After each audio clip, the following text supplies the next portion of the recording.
Hello dear student, welcome to our channel learning point. आज हमारा topic है structure. Last class में हम स्ट्रिंग और एरे पढ़े थे। देखिए, जब हम एरे पढ़े थे तो जो नहीं पढ़ पाए एक बार प्रीवियस क्लास देख लेंगे, आप लोग को प्लेलिस्ट में मिल जाएगा।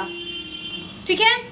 एरे में हम क्या पढ़े थे कि एरे क्या होता है, सिमिलर डेटा आइटम का लिस्ट होता है। मतलब अगर हम एक साथ एक वेरिएबल में पूरी लिस्ट को जिसका डेटा आइटम सेम टाइप का हो होल्ड करना चाहते हैं तो उसके लिए हम एरे यूज कर लेते हैं। ठीक, मतलब अगर हम पूरी क्लास का रोल नंबर एक साथ रखना चाहते हैं तो हम क्या यूज कर रहे थे, एरे। नाम रख एक साथ रखना चाहते हैं तो कैरेक्टर टाइप का एरे या स्ट्रिंग।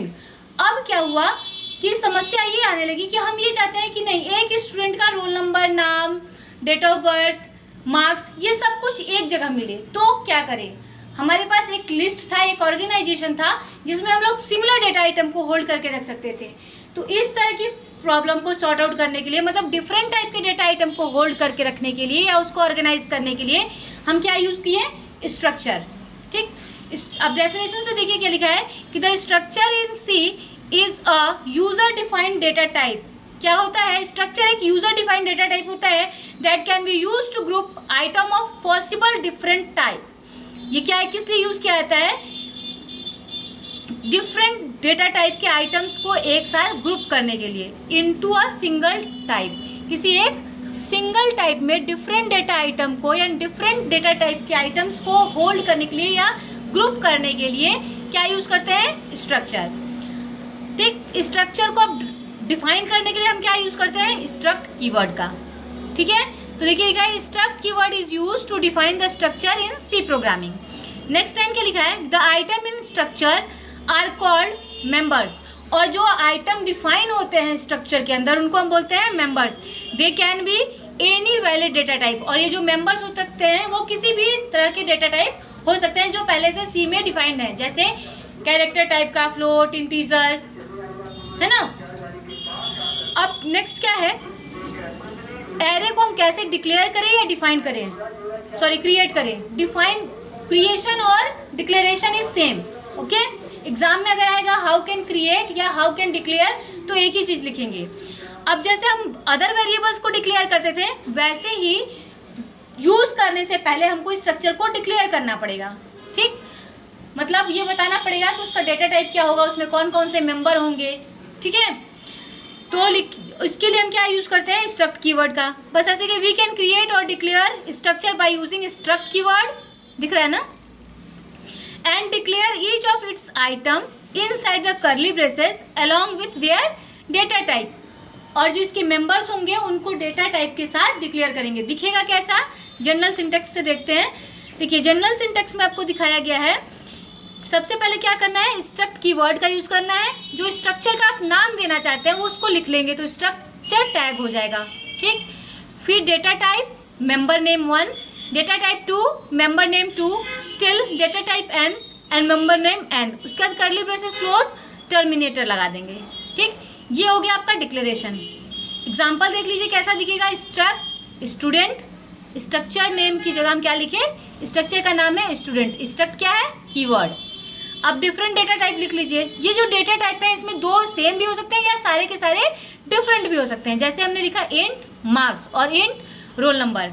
ठीक, रोल नंबर और मार्क्स दोनों इंटीजर टाइप के हैं लेकिन नेम किस टाइप का है, स्ट्रिंग टाइप का है। तो कैर नेम एक एरे दे दिया।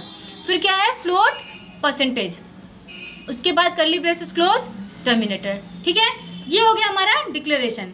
फिर है क्या, डेफिनेशन। डेफिनेशन क्या बताता है कि उसमें ये तो हम बता दें ना कि एक स्ट्रक्चर के अंदर, स्टूडेंट नाम के स्ट्रक्चर के अंदर क्या क्या चीज हम रखेंगे, मतलब उस स्टूडेंट का वो क्या कौन कौन सा रिकॉर्ड मिलेगा। तो यहाँ पे name, roll number, name and percentage. अब हमको ये भी तो बताना पड़ेगा कि कितने नंबर ऑफ स्टूडेंट्स हैं। तो जो नंबर ऑफ स्टूडेंट्स होंगे वही हमारे क्या होंगे, इंस्टेंस बोलिए या वेरिएबल बोलिए। तो लिखा है ना structure definition, to use the structure in our program we have to define its instance.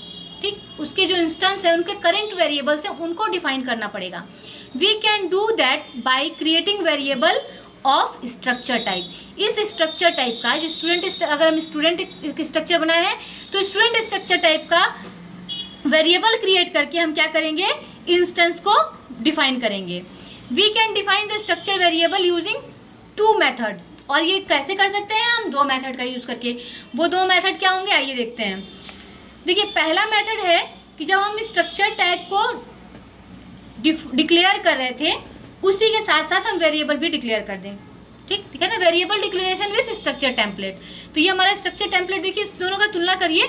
ये हमारा स्ट्रक्चर टेम्पलेट है, यहाँ तक अगर हम ये हटा दें वेरिएबल 1 वेरिएबल 2 तो क्या सेम सेम दिख रहा है ना, structure name, structure tag, table 1 data type member 1, data type member 2। तो वैसे डेटा टाइप मेंबर 1 मेंबर 2 लिखा है, उसके बाद कर्ली ब्रेसेस और यहाँ पे इन्वर्टेड कॉमा। अगर हम चाहते हैं कि वेरिएबल डिक्लेयर करना विथ स्ट्रक्चर टेम्पलेट तो हम क्या करते हैं, ये जो टर्मिनेटर है यहाँ पे टर्मिनेटर लगाने की बजाय क्या करते हैं, उसके साथ साथ हम वेरिएबल नेम लिख देते हैं। ठीक, एग्जाम्पल में कैसा दिखेगा, अगर एग्जाम्पल देखेंगे तो इन दोनों एग्जाम्पल को कंपेयर करिए।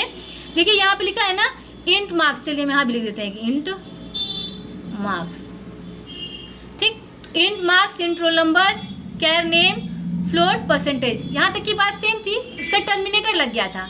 हम चाहते हैं कि इसी टेम्पलेट के साथ वेरिएबल भी डिक्लेयर हो जाए, तो क्या करेंगे, हम यहाँ पे 3 वेरिएबल डिक्लेयर कर रहे हैं, आपको जितने की जरूरत है उतना कर सकते हैं।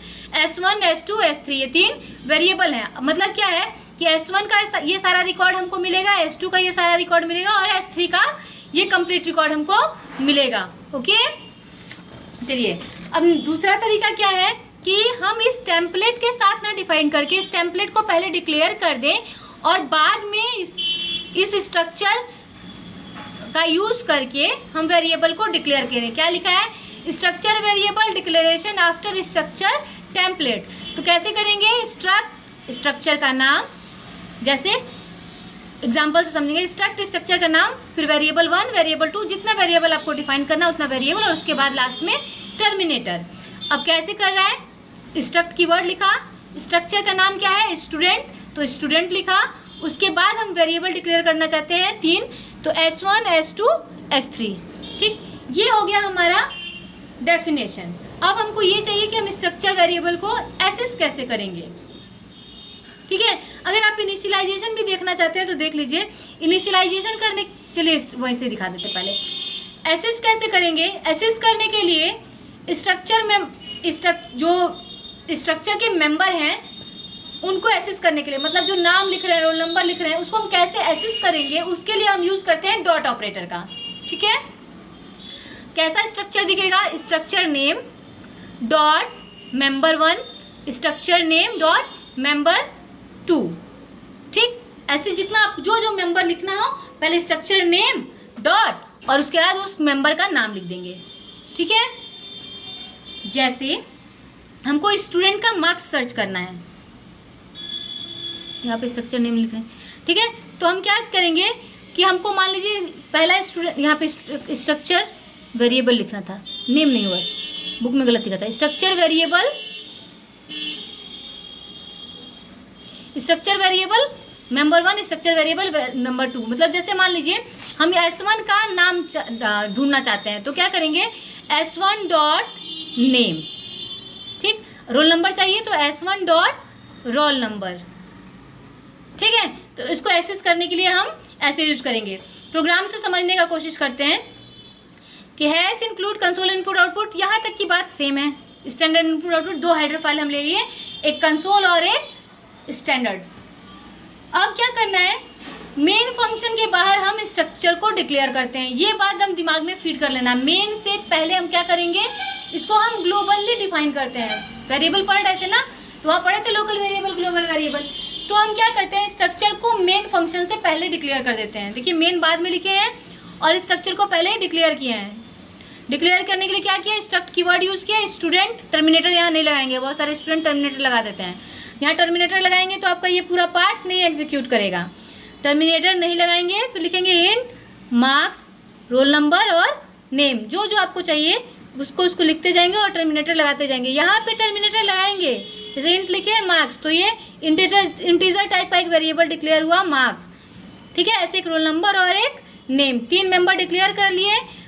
ठीक है, तो ये कर्ली ब्रेसेस क्लोज और टर्मिनेट करने के बाद हम क्या करेंगे, मेन फंक्शन लिखेंगे। मेन फंक्शन लिखे, यहाँ पे फिर से हम बता रहे हैं, यहाँ पे सेमीकोलन नहीं लगाएंगे। मेन फंक्शन ओपन हुआ, उसके बाद क्या है, अब देखिए इस जो हम ये स्ट्रक्चर बनाए इसके हमको वेरिएबल को डिक्लेयर करना है, तो हम क्या लिखेंगे, स्ट्रक्ट स्टूडेंट S1 S2 लिखे थे यहाँ पे ना, जब हम डिक्लेरेशन पढ़ रहे थे तो स्ट्रक्ट स्ट्रक्चर का नेम यानी struct student S1 S2 S3, तो यहाँ पे भी लिख लिए स्ट्रक्ट स्टूडेंट S1 S2। अब हम चाहते हैं कि जो S1 है और S2 है उसके मार्क्स प्रिंट कराना है या मार्क्स उसको लिया जाए, तो इनिशियलाइजेशन में क्या लिखे, S1 dot marks equals to 13 और S2 marks equals to 19, S1 dot roll number equals to 1 2 3 और S2 dot roll number equals to 2 4 6। अब इनको प्रिंट कराना है तो कैसे कराएंगे, देखिए प्रिंट एफ S1 मार्क्स, उसका जो ये तो मैसेज है %d, क्यों, S1 का जो मार्क्स था वो किस टाइप का था, इंटीजर टाइप का, इसलिए हम क्या लिखे %d, और वो कहाँ होल्ड है, S1 डॉट मार्क्स में, ठीक। तो ऐसे print F second student marks, जो सेकेंड स्टूडेंट मार्क्स है वो क्या होगा, पर इंटीजर टाइप का है तो इसलिए %d, और वो कहाँ होल्ड है, तो S2 डॉट मार्क्स में, ठीक। फिर ऐसे ही प्रिंट एफ क्या प्रिंट करना है, फर्स्ट स्टूडेंट रोल नंबर, वो किस टाइप का है, इंटीजर टाइप का है ना, रोल नंबर इंटीजर टाइप का, तो उसके लिए हम लिखे %d S1 dot roll number, ठीक, कहाँ होल्ड है, S1 डॉट रोल नंबर में, similarly S2 dot roll number. मतलब क्या है, जो हम सिंपल ऐसे लिखे S1 डॉट और S2 डॉट रोल नंबर, ठीक, उसके बाद गेट CH लिखे,